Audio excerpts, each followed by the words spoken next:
This is Chatsworth House, a beautiful stately home in the Peak District. It sits effortlessly within its landscape. Right? Well, in actual fact, for hundreds of years, the land around this stunning home has been carefully shaped and sculpted to complement it. This has been going on since the first house was built around 1330 and hasn't stopped since. Most notably, however, was the work done by Lancelot Capability Brown, starting in 1757. He worked with the 4th Duke to completely redesign the park, taking it from the then very neat and organised gardens to a much more natural landscape, with a vision that would span well into the future. His designs included strategically planting trees in clumps, including over 2,000 Scots pine planted in 1758 alone, and the creation of a slope from the west front of the house, allowing optimal viewing of a completely rerouted river. All of this was done to create better views both of and from Chatsworth House. But what about now?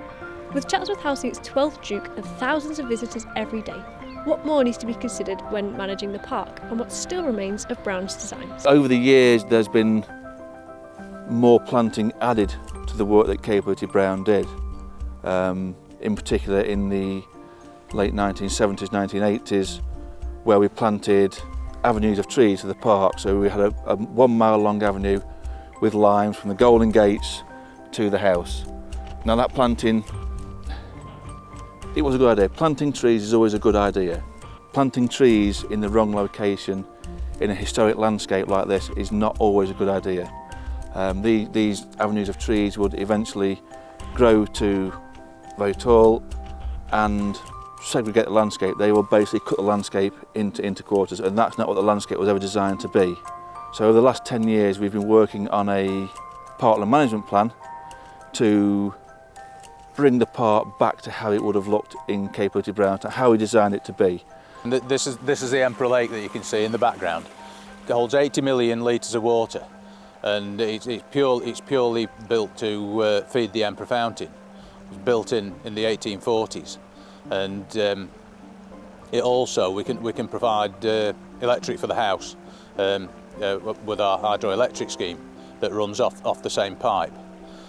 It's fed by 2.5 miles of stream that feed out onto the moorland, and we maintain this every year in October and November to lessen the effect on any breeding cycles of any animals that live in the stream, and we clean out the weeds and rushes that grow annually in the streams. This is something what we would expect to see after removing our rhododendron here in Stanwood, and it looked quite a lot like devastation. However, this is actually the best of a sort of situation we can get after removing the rhododendron, because it gives a nice blank canvas for the natural species, the native species that we want to see, like the bluebells and the snowdrops, to spring up, because they have that light able to get in through the understory, and hopefully it should look something like this. With our volunteers, we're going to be doing a lot more work along the riverbanks, clearing Himalayan balsam, which is an invasive species, non-native. We're going to be creating some wonderful new grass meadows with wildflowers to hopefully, help out our local bee population.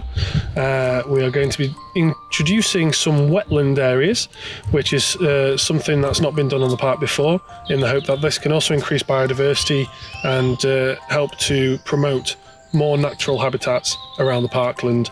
Now, when looking out across this view, you can see that actually a lot more work goes into effortlessness than you might realise.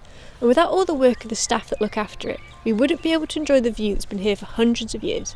And I wonder what it would look like hundreds of years from now.